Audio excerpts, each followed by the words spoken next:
Yeah. Okay. That would have been a good intro. That would have been Well, anyway. your robustness. I guess we can talk to Flynn in the future right now. Hi, future Flynn. So our plan, because you're not here, is probably to just chat. We'll do an intro, but you might have to cut a lot of shit out. I think that's probably what we're thinking. Yeah, probably all of it. Yeah. This file might go missing if it's terrible. So you'll never hear this. No, but I think we probably will just chat generally about football. Yeah. I mean, if we get half an hour out of it, it's grand. Considering it's usually 15 minutes? Yeah. Look, we'll stick to what we know. Yeah. So maybe even we might do an intro and talk briefly about something, and if we stop or if we talk about something else, if you want to do your you still listen to all this, it's funny. But if you want to do welcome to the PUPcast, blah blah blah, we don't have Flynn today, let's talk about something we just watched. Yeah. And we'll talk for a minute, 2 minutes, whatever. Yeah. And if it dies, it dies, and we can just we'll go from there. Start on we'll go from there. I mean, maybe we shouldn't focus too much on specifics. I don't think. I haven't done any research. When have we ever done any research? I haven't watched any football. I hate football. Yeah. What we could do is we could just go off and play FIFA now and leave the mic running and let Flynn have to skim through an hour and a half of. Yeah. You staying for some FIFA? Definitely. Oh, nice. Yeah, okay, good. Yeah. What will be the first thing we touch on, or is it going to be a surprise? It's going to be I don't know.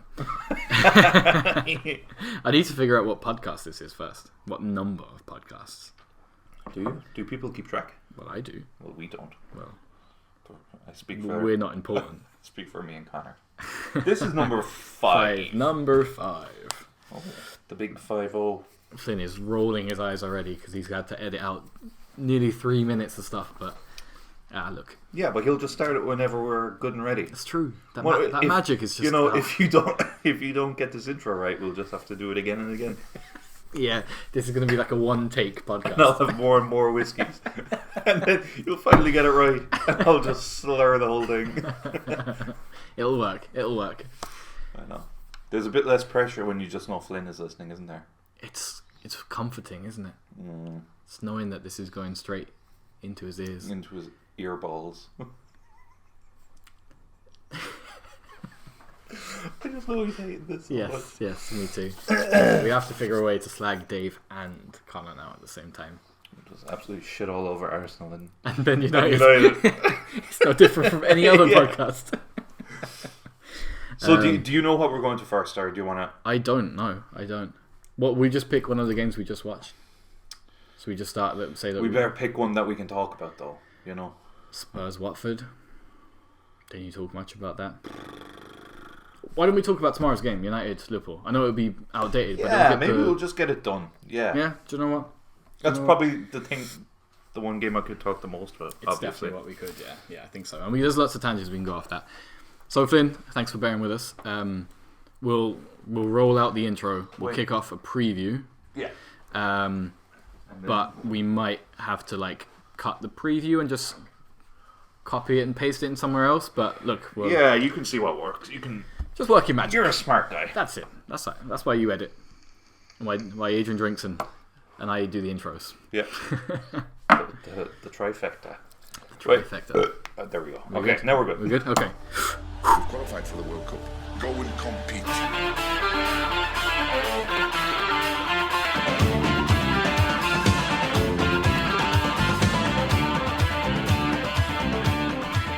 Hello, and welcome to the 5th edition of the Put 'em Under Pressure podcast. The first of 2020. I hope you all had a great Christmas and a very happy New Year as well. We're delighted to be back. Our first of this decade, which is equally huge. But it's been a while. It's felt like a while. But glad to have you back. Hope you're listening in on YouTube. Make sure you hit like, subscribe, and check us out on Facebook then as well. Joined with my good friend Adrian today. Hello. My name is Kieran. We have a notable absence, a big loss to the trio. Connor Flynn, our good friend, is he had a yellow flag this morning, 75% on the fantasy football page. He's now unavailable with an unknown return date. We wish him speedy recovery. We'd have to question the physios to see why he's in that condition this part of the season. Yeah. But nonetheless... What have you been doing, Connor? Christ. Get that flu vaccine. That's it, lad. Pull a hammy. Pull a hammy. Have you been stretching? Have you been on the Neil Warnock diet? So, how we been? Yeah, good. Yeah.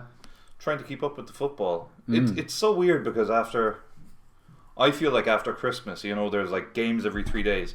You get really stuck into it. Yeah. When there's like a week off, you kind of just live your life, and then it comes back once a week, and you're like, shit, forgot about this. It's true. Forgot. It's so hard to get stuck back into it, I feel. It's true, and I know it's tradition, and I know it always happens, but I think once you roll out of the Christmas football period, and it's the third round of the FA Cup, I use that weekend as like a recovery, like football rehab. Yeah. Which is a shame. And isn't there like an international coming up? There is that one in March? soon, yes. February, March? That's why we have the midweek games on Tuesday and Wednesday, I think. Just to make I think it's going going to start kicking off again now soon, and I'm looking forward to that, Yeah, a game every 4 days. Like, the players are raging, but I'm just... Yeah, fuck 'em. Yeah, but we've also got the winter break in February. Like an actual winter break. Fuck, yeah. I Yeah. forgot about that. Where it isn't a break from football, but there'll only be, like, say, 5 games one weekend and 5 the next. I mean, it makes sense. Fantasy football nightmare. Fantasy football nightmare. Imagine trying to pick your 11 for a team that aren't playing for 2 weeks. We'll have to get to that, actually, won't we? We will. That's at the end. Yeah, we'll get to that at the end. It's actually quite spicy how the last quarter ended. I know that you've been waiting in anticipation, but Yeah. we'll probably just not mention it because neither of us won. I'm cool with that. Yeah. I'm cool with that. What we'll do, because there's so much football that we could talk about. Shit football, though. There's a lot of shit football. Everton, West Ham, does anyone want to hear about that? David Moyes is back. I certainly don't want to talk about it. But David Moyes is back. Don't want to talk about. Yeah, I mean, does anyone give a shit? No. No, I don't think so. No. I mean, there's probably some livid. Was it a big deal that he fans. was like playing Everton today? Was that a big like return thing? It's been so long though, hasn't it? Yeah, it's been too long. If it was like the season after or something, but it's been donkeys. Like, I mean, he's not been in football for a while, True. and he was United, Sunderland, Sunderland, yeah. massive gap. He was And now in he's back. Spain. He forgot was. that? Yeah, I did forget that. My God, yeah. He's kind of back where he belongs, like just there, forgotten about. Yeah. And they're two maybe teams too. The amount of money that the two of those lads, those sides have spent to be sat lower half. Yeah. Do you know? Speaking of that game, I did realize that your man Felipe Anderson wasn't. No, I think he's injured. Is he injured? I think he's picked up a okay. knock. Yeah. No, I just noticed Lanzini was in and he wasn't in. I was wondering, was he even still there? You kind of forget about. You do, and you remember? I don't know if you saw it the same. I guess it was more like fantasy hype, but Haller for West Ham. Yeah. I mean, he was banging them in the Bundesliga. He's not really doing much, is he? Never figured he would. Yeah, I guess so. When you never hear about them and they come in, is there any real hype? I guess. Is there any real chance that they're going to get anything more than like 8 goals? Oh, that's it. I mean, for any club outside the top 8, is there ever really any hype? Do they ever really live up to the transfer tags now? No. Probably not. But look, we've an absolute ton of football we could talk about, but most of it's probably outdated at this stage. So what we said we will do, and again, I understand the irony in this. We'll do a quick preview of what in our time is tomorrow's game, which is Liverpool United. We've been in this situation already this season where we record the day before the Liverpool United game. Yeah. We did it as well with the Liverpool City game. Yeah. Obviously, the Liverpool game is always the biggest one because they're top of the league. Are they? I'm not just saying that biased. Oh, are they? But, it affects the whole rest of the season. It's yeah. But it does. yeah, Liverpool United tomorrow. What's At your, Anfield. Yeah. What's your thoughts? I've been flip-flopping on this an awful lot, I Okay. have to say. Go on. Because initially, like, when you think about it, of course, Liverpool should win. And by the time people hear this, they probably have. If you're using logic, right? Right. But even through, like, the 2000s, United were always favourites. And Liverpool would come in with a fucking bizarre, like, 2-0 win or something. Remember Danny Murphy and things like that? Like, those kind of games. And it's that one game, if you're a Liverpool fan, apart from City, It's the one game in the season that you'd be worried about. Just because it's like every bit of logic just goes out the window, and crazy things happen. And I think United will be ready to burst the bubble. Well, that's what teams are playing for now. Yeah. Everyone now wants to be the first team to beat Liverpool at Anfield or break the streak. And no team will want to do it more than United. No, it's true. At Anfield, with this unbeaten run. Haven't lost in Anfield don't have the stats, but I'm going to say 8 years. Flynn, you can edit that out. Yeah. No, but it's been like 50-something games, I think. Really? Yeah. Yeah? Yeah. Wow. I saw a stat like Sadio Mane hasn't lost at Anfield since he signed. Oh, sorry, you're right. Yeah. I thought you were saying that like United haven't won at Anfield in 50 years. No. But Liverpool that's Everton. Yeah, 99. Yeah, I mean that's for your biggest rivals that to not beat them didn't beat you last decade in Anfield. They're fucking nobodies. Yeah, that FA Cup game was cringe. They put out a full strength team. You put out the C team. Yeah. Still beat them. Yeah. What does that say about Everton? I know we said we wouldn't talk about them, but here we are. Christ, do I have anything to say about Everton other than that match, they're kind of nobodies? Do you know what? At the start of the season, I was a bit, not that I was worried for them, but you could see there was worry for them. They were like in the relegation zone, or near anyway. Yep. I mean, Carlo Ancelotti Great. will probably pull them up to closer where they should be with the money invested. And like, they have good players and things, but that game, I don't know if anyone watched the full thing, but if you watch it through, they started really strong because they obviously thought, we're playing a bunch of kids here, we'll hammer them. Yeah. By the end of it, they were knackered. Yeah. And they had like these 18-year-olds running rings around them.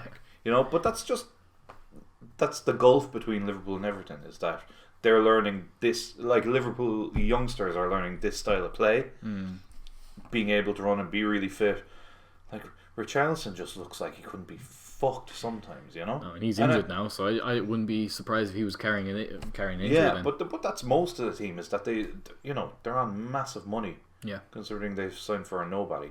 Yep. Like, how they got Ancelotti, I have no idea. But well, it shows you that they're obviously, backed by a lot of money. The amount of signings and the money they spend on players too is quite something.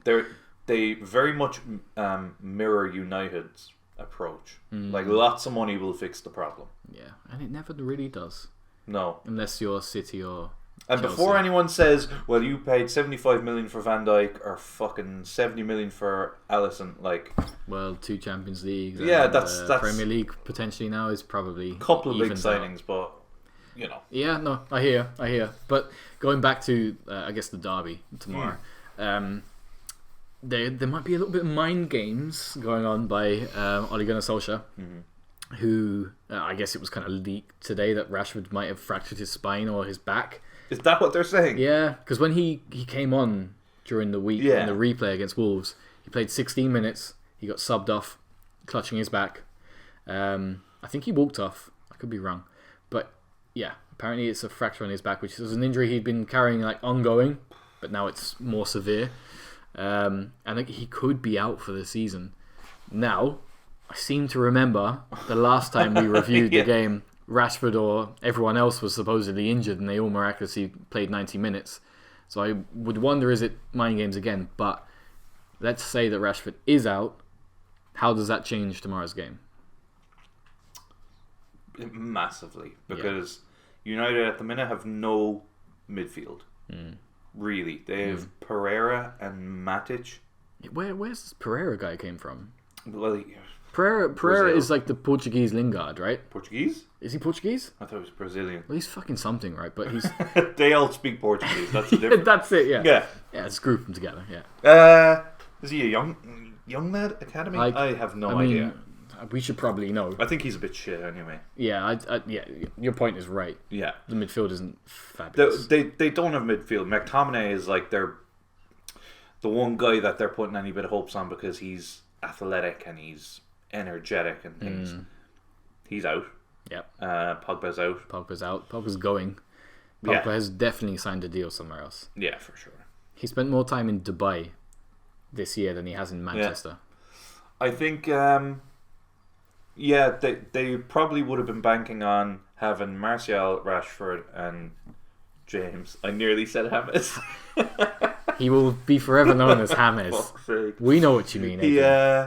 He would have been banking on them on the counter, for sure. At Anfield, like those three, it could cause you problems. I think without Rashford, you probably have to change the whole system. Yeah. You know? You could have 4 at the back and 3 like deep lying midfielders and just the 3 of them bombing up.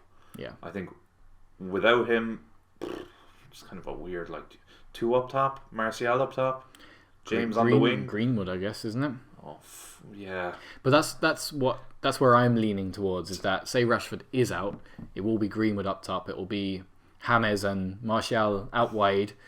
It will be this, they've got their backs against the wall, they're bubble to burst. I mean, and they will do what they did to like City. I don't think they'll win. Yeah, I just think it would be a big shout to put a guy like Greenwood into an Anfield game at, what is it, 17? Like, but that's the dream. But they have Mata, who played really, really well during the week. Yeah. He should be playing, and I don't think he will. I think he'd play Greenwood over Mata, which I think is crazy. But I don't think Mata can do back-to-back 90 minutes anymore. I think that's probably why he's not put playing. him on for 60 and then bring on Greenwood, that's true. Or bring on someone, you know? Yeah, that might well happen, actually. But people listening back to this might be like, he had no fucking clue what they do. Well, but that's what I expect. I think Greenwood probably will play with the other two. Makeshift midfield of I haven't a fucking clue. Yeah. Matic and Pereira. And they'll be without Ashley Young, who's joining Inter Milan. Yeah. Joining Lukaku and Sanchez in the United reject pile when they're going towards the Serie A title right now. The only player in Premier League history to ever be filmed getting shit in the mouth by a bird. That we know of. Being filmed. Well, I don't know what goes on. What stays on tour? What goes on tour stays on tour. I mean, look. What was the excuse he said as well? That it wasn't actually shit. Yeah, he did. Yeah, I don't even. I think he said, yeah, it really looks like it, but it's not. Ashley, mate. But didn't give an alternative. yeah. What was it then? Ashley, mate. Just a big snowflake. I mean, we wouldn't judge you any bit differently. We think he's shit, so you may as well eat it. Do you know how old he is? He's in his 30s, right? 32? 34. Ah, yeah. I didn't realise he was that old. He was linked to Palace. I mean, he's been playing for a very long time. Yeah. Villa, Watford before that. He's been around a while. Yeah. So they would have been playing in that team together that finished 6th under Martin O'Neill and got into what was then the UEFA Cup. Yes. Very, very good side, but the following season they struggled. I believe they finished like mid-table again, and that's when the team kind of dispersed. But yeah, no, very good team. Very good team. Yeah, but Villa had big problems around then, didn't they? Because once they got into Europe, they splashed the cash. And I think that kind of put them in a bit of trouble for the next few years. As far as I know, they basically spent money they didn't have. Yeah, they kind of banked on... spiraled into them being relegated, 10 years later. But yeah, just saw that James Milner was signed the season that they got into Europe. So that was it. So that was, they kind of banked on a lot of players. Exactly. And Downing and things like that. Yeah. They would have paid a lot for. And Luke Young. I don't remember Luke Young. He was Ashley Young's... Was he? There's no relation, but... Oh. Teammate, I was going to say. Brother or something, for fuck's sake. No, of course not. But I guess swinging way back round. Yeah, Ashley Young's gone. But I think it'll be an interesting matchup. I think there was a tight game. Well, what I was going to say before we got sidetracked all the time was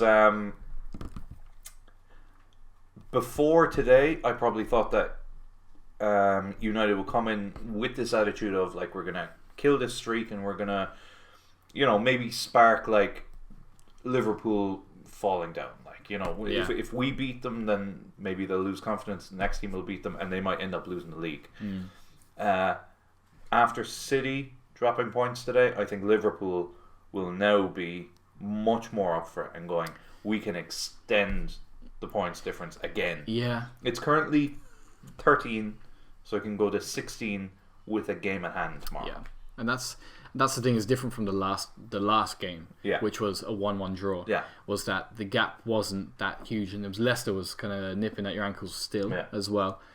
So you do play with that little bit of caution, where you're like, all right, we can't go all out to know that we can just win outright. You have to play with a little bit of caution. Yeah.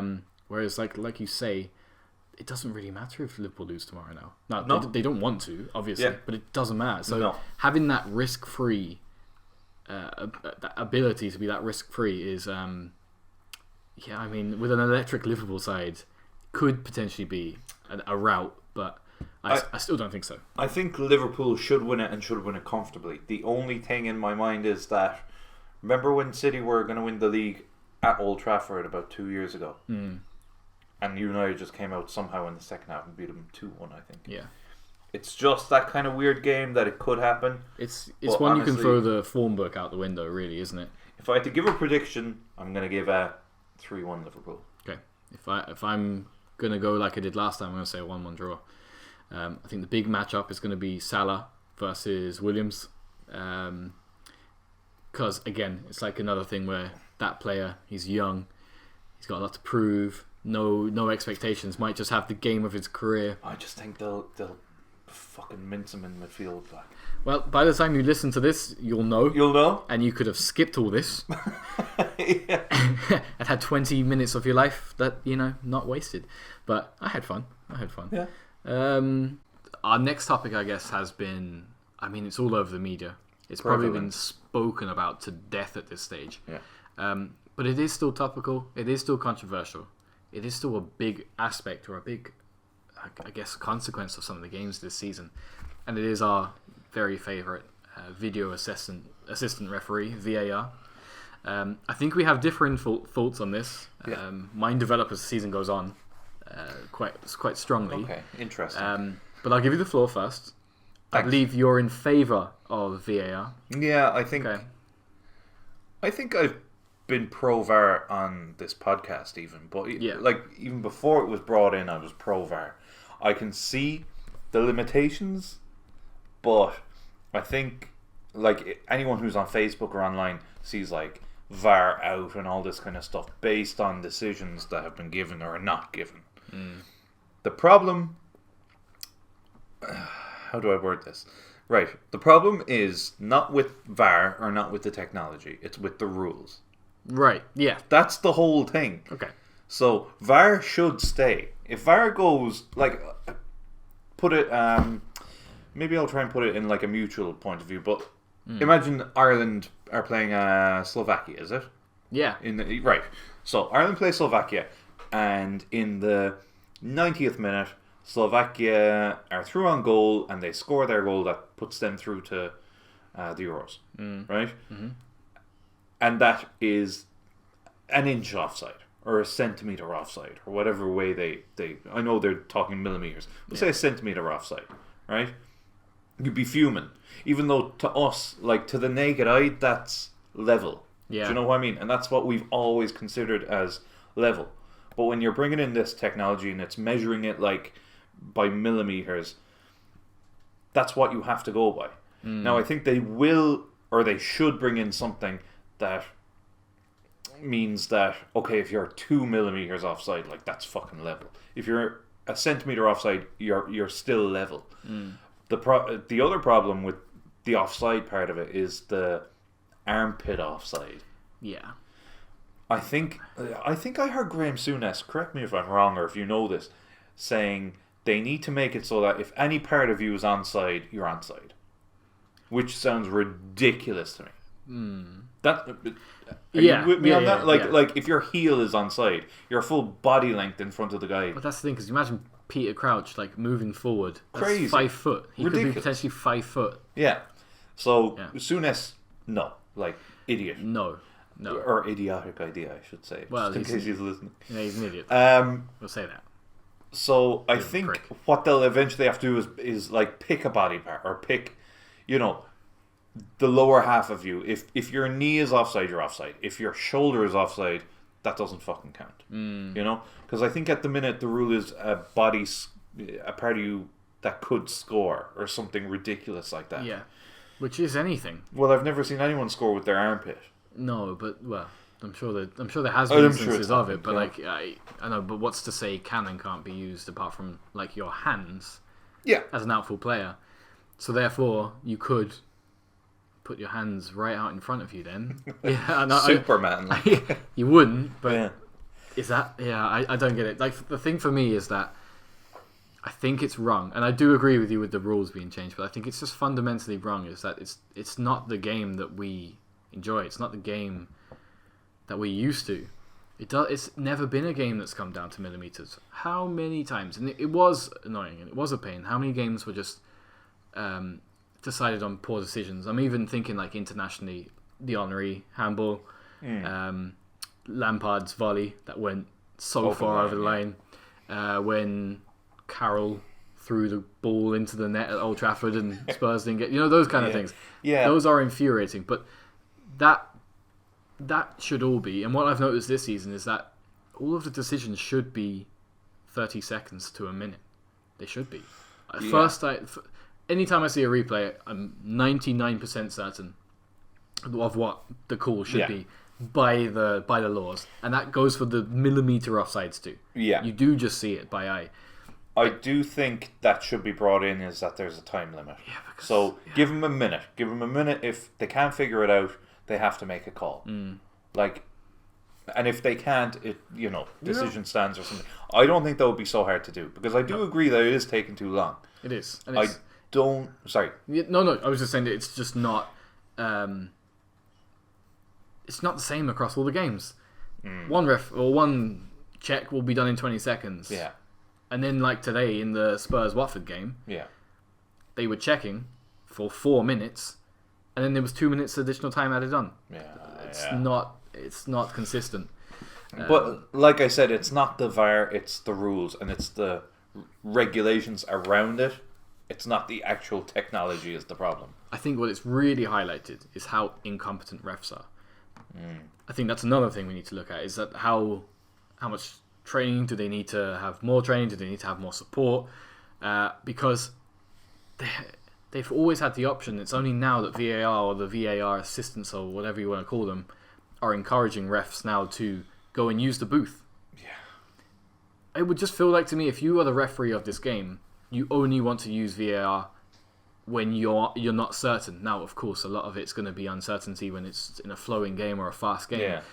But then surely you'd want to go to the alternative before like escalating it to the very top and being like, it's not my decision anymore, cleaning your hands of it.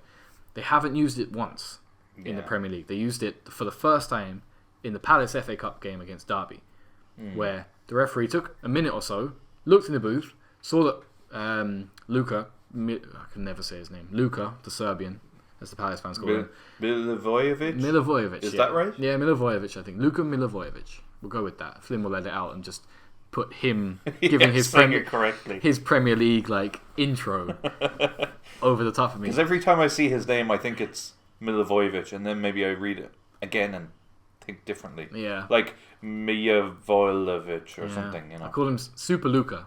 Okay, Super Luka we call him. But yeah, it was very clear that he went in for a scrap with Huddleston, and it was a red. Huddleston. I know. It's a blast from the past. Playing alongside Rooney now in the Championship. Derby, but it's I don't know. I don't understand it. I think it's a cop out for the refs. I think there is no consistency across the board.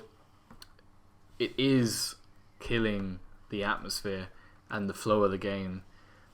Yeah, and that's what we watch it for. That's what the other thing about that is, I wonder, did people say the same when it was brought in rugby? I think rugby has been so efficient with it all the time. There's I don't watch much rugby, but when I watch the Six Nations, the decisions are they're obvious straight away, and it's like, well, this needs to be overturned. Yeah, you don't stand around for 5-6 minutes, but no one knowing what's going on. No, and the other thing is too, there's no transparency with it. In rugby, they see it on the screen. Yeah, and they have mics. And they have microphones too, and you can hear it. You can hear the touch judge. In here, there's a purple screen that says VAR checking. Yeah. They've only just added in what they're checking. And then I know we have an advantage because we watch it from home. So we're seeing the replays. But they don't see it. The fans don't see it at the time. Yeah, fans are just sitting around fucking waiting. I do get that, yeah. I think there's a lot of things that can come in and fix it. Like even, like for that, just time limits. Time limits on the check. But even a couple of weeks ago, Declan Rice had a handball. Yeah. Remember that? Led to a goal. And Dave Moyes, that prick that we were talking about earlier, was saying it was a perfectly good goal. The law says that it was a handball. Yeah.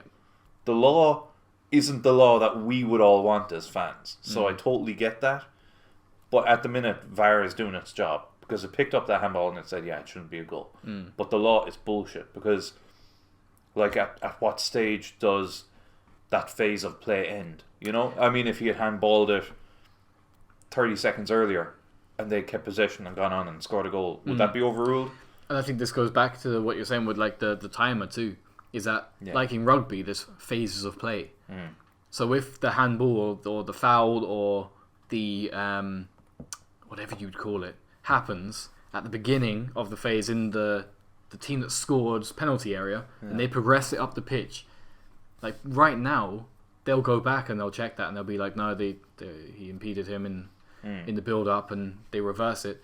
I think you have to have a cut-off because if it's not spotted there and then by the referee and 2 phases of play, and by phases I mean progressing 30-40 yards, that's sufficient time passed in the flow of the game for the referee to have missed that call, and you can't review it 3 minutes later. You know, it's over. So much changes in that time. So do you feel like you're pro VAR? Well, I'm pro everything with the handballs, with the fouls, the red cards, off the ball incidences. The one I'm just very much against. Well, 2 things I'm very much against is the length of time and how much of a cop out it is for refs. They don't feel the need to make the decisions anymore. Yeah. And the second point is that I think the offside and the armpit rule and all that is ludicrous, and I agree with your point that if that is down to a rule change of the actual game, then I'm fine with it. Good. But the amount of times like Sterling and Son and Wesley for Villa, where it was like their heel, and we're talking millimeters, it's like, no, that's disruptive to the game. I don't want to argue the same point again, but if you're the opposition, like to us, because we're used to figuring this out by just watching it with our eyeballs for the last however many years, right? Now that that's brought in, like if Sterling was playing Palace and you've seen however many of those millimeter offsides given, and if Sterling is playing Palace and he's millimeters offside, but they go, well, it's probably level, are you not going to be like, fuck that, like he's off, like that one was offside, so this is offside? But I'm used to that. That's probably the difference, is that this is probably more important for like future generations fans. Right now I'm used to, like I saw fucking Freddie Sears, as a throwback name for Palace, putting the ball in the back of the net against Bristol City, it bouncing off the metal framework along the bottom back onto the pitch, and the referee saying it was not a goal. Oh yeah. So like, I mean, when you've reached there, I mean, everything else is. But I hear what you're saying. But then that's it. Maybe the FA need to have a look into the actual rules. Yeah, it's rule changes. So for the one of, I guess, things to say, and an extra segment with our dear friend Flynn missing. We would have done this, I guess, in previous podcasts way back, so long-time listeners would be familiar with this. But for those of you who don't know, we have a segment called Asking Adrian Questions That He'll Never Get Right. Oh, I'm sweating. What we're doing tonight, or today, or whenever you're listening, is going to go through Wikipedia and list out the clubs that a certain player has been with, and see if Adrian can guess who that player is. Now, I've been kind to you. I have been kind to you. Because we used to do quizzes a couple of years ago, and I would consistently be bottom. Consistently. I worded that poorly. But anyway. You are a bottom, yes. So hopefully these are doable. I think they are. Okay. I like to think so. But then, Yeah. the proof is in your answers, I guess. No pressure. So it's easy for you because you fucking picked them, Well, yeah, but I mean, you can do a few for me if you want. I mean, I'm good. not Test my knowledge. I'll do it next time. Yeah, time. fair enough. Yeah. The next time Flynn's sick. Okay. Next time. So Flynn's sick. next time I'll throw out some. I'll be cool, ready. Cool. All right, haven't prepped. Well, I haven't prepped anything. Neither have I. I just Okay. in the interlude. Oh Lord. All right. So, first up, Groningen, Celtic, Southampton, Liverpool. Van Dijk. Very good. 1. Very good. I thought I the knew transition Groningen. from I knew Groningen. Okay, Yeah. okay. So. Fair enough. I'll give you that now. All Thank right. God, I've got one now. So. Okay. Standard Liège, Everton, Manchester United, Shandong Lueng. Fucking hell. If you want a little hint, I have my answer. go on then. Fellaini. Perfect. Yes! 81. 2 out of 2. 2 out of 2. I told you they were easy. Oh yeah. Fucking simple, these ones. Yeah, I mean, I only thought of him earlier. He completely just fell off the radar. I know he went to China, but Yeah. just disappeared. He used to be such a big deal for Everton. Yep. And actually, he was a big deal for United. Yeah, he was. Anyone admitting it. Yep. He, if we had VAR when Fellaini was playing in the Premier League, the amount of times he'd be sent off. Oh yeah. The guy was just throwing elbows like there's no tomorrow. Does he still have the big hair? I wonder. I think he probably does. He was. Do you know who Fellaini was? He was Duncan Ferguson with an afro. Yeah. Scum. Ugly bastard too. Oh yeah, ugly fucker.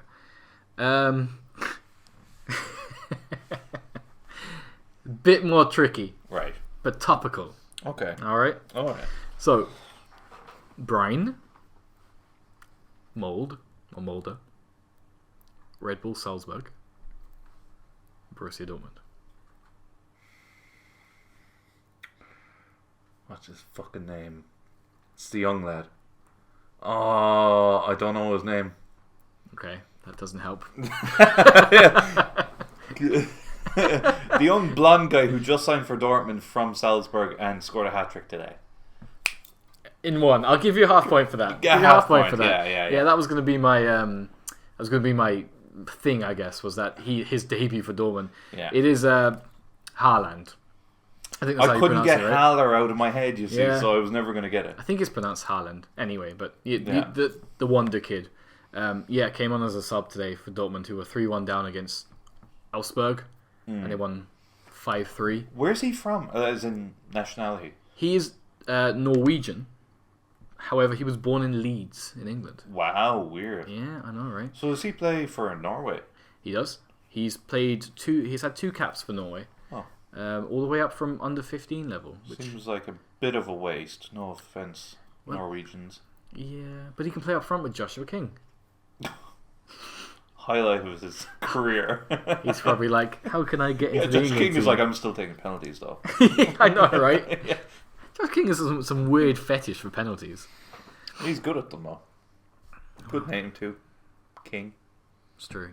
I'd love to be king. All right. Last but not least, Dinamo Zagreb, Lyon, Southampton, Liverpool. Say that again. Dinamo Zagreb. Say it again. Play it again, Sam. This is spiraling out of control. Dinamo Zagreb, Lyon, Southampton. Yeah. Liverpool. So a Liverpool player Yeah, obviously. that we signed from Southampton. It could be 20 players, I guess. Oh Jesus. See, the ones I keep thinking of, I just can't get like Mane and Lallana out of my head. It's clearly fucking not them. I have a big clue that should give it away. Well, okay, I'll save just that. I'll give save me it. another 30 seconds. I've had a lot of whiskey. Oh, Yeah. And he's having whiskey dick and he's having whiskey brain. Give me. This is why we should record ourselves. Give me your hint. Give you a hint. In February 2017, Liverpool TV released a short documentary titled "My Life as a Refugee," based on said player. Oh fuck it! I know it. Lovren. Yeah. Zagreb, Leon, Southampton. Well, you started well. I'm such an arsehole. You started well.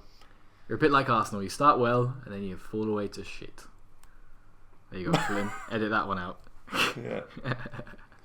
Fuck. So Right. yeah, that was That was no fun whatsoever for me. no, and we're never doing that again. And anyone who did it at home, I hope you got more than 2.5. Yeah, Dave got. Oh, you got 2.5 out of 5, right? That's okay. No, it's not. It's a pass. No, it's not. It's 50%. I set the pass rate, and it's 90. You fucker. Right. Okay. Let's go up to fancy football. Yeah, so the bit you've all been waiting for, fantasy football. How's your past few weeks been? Oh, we should mention, I guess, the end of the Last quarter was intense. So quick recap, I guess, for any of you that may have missed all of our podcasts and first-time listeners, I suppose.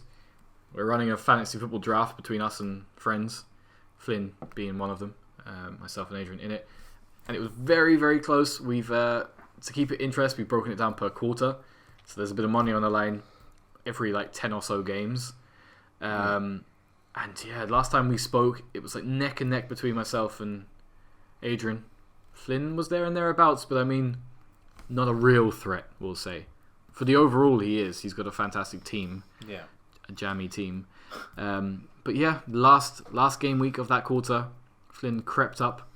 I think he had Martial when he hit 2 and a couple of players that just seemed to just Alexander Arnold. Oh yeah, It was that game that he got 24 points or something, and really it was the last week. And It just really stung. really sussed him out. But I mean, look, it's put him in pole position for the overall thing.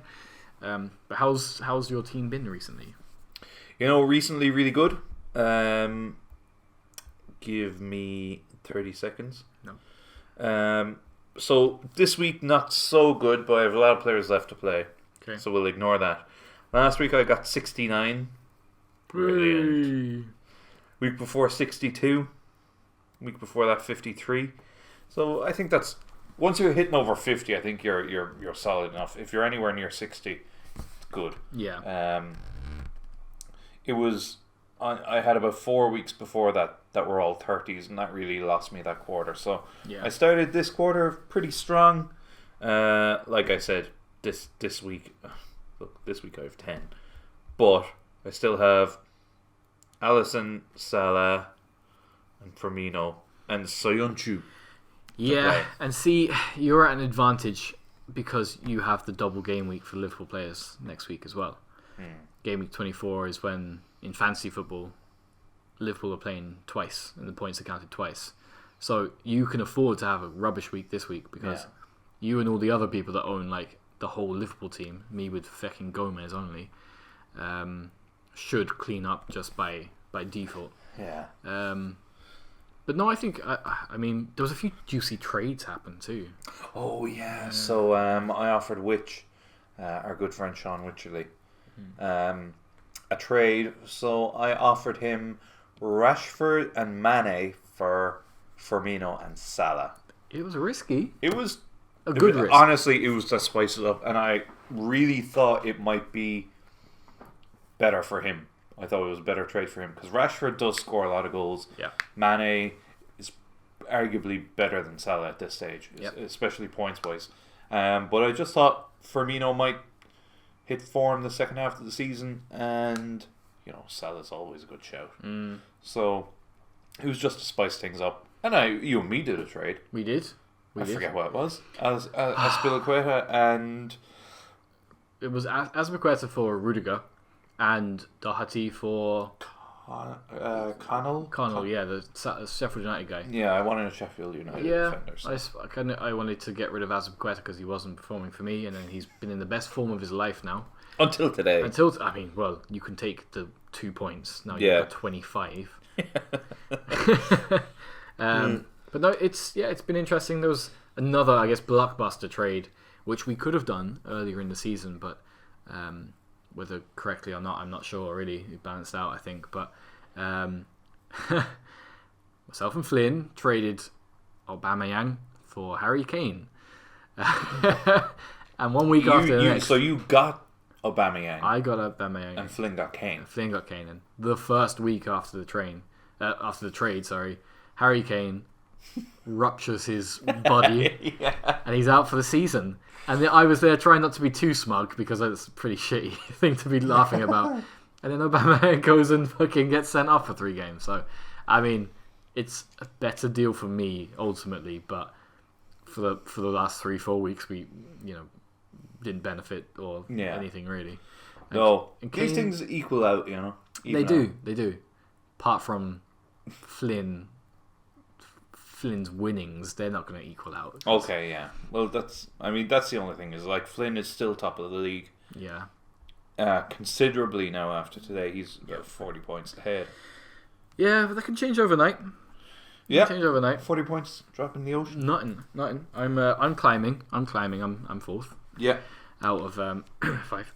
But I'm climbing. Had a good week so far. I don't have many players left to play. I've got Schmeichel, Vardy, and Gomez to play.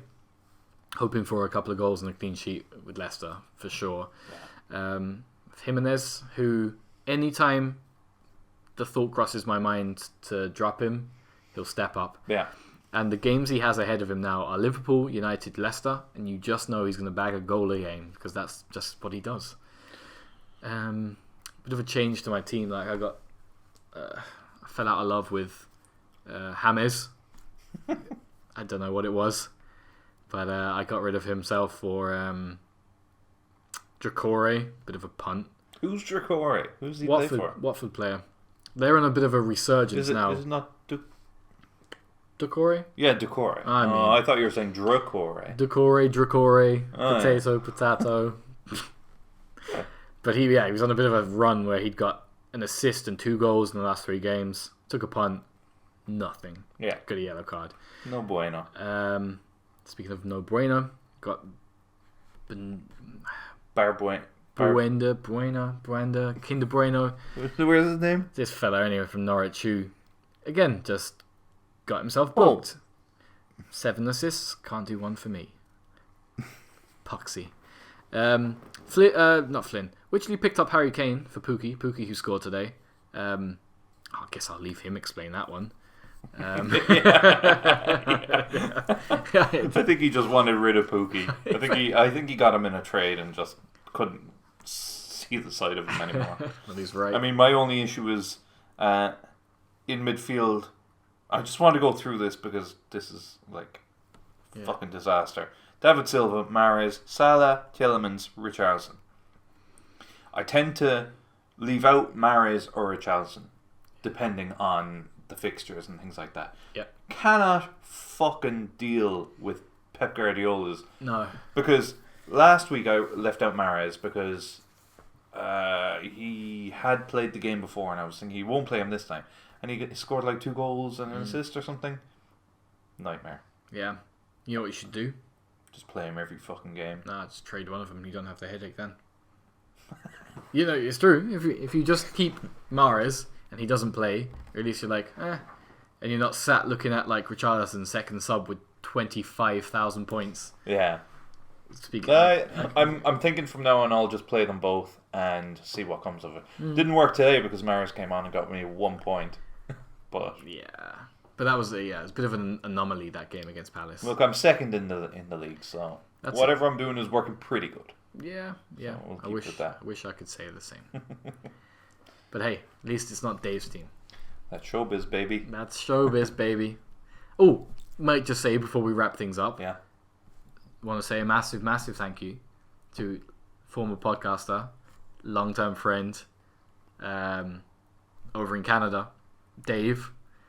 Myself and Adrian were both there when my son opened the gift that you sent over for Christmas, and it was the magic of Christmas. It was nuts, yeah. In a nutshell, really. Like middle of January. Like, it was class. He flipped out. He absolutely loved it. So yeah, big thanks for that. You really shouldn't have. We really appreciate it. And yeah, something's in the post here.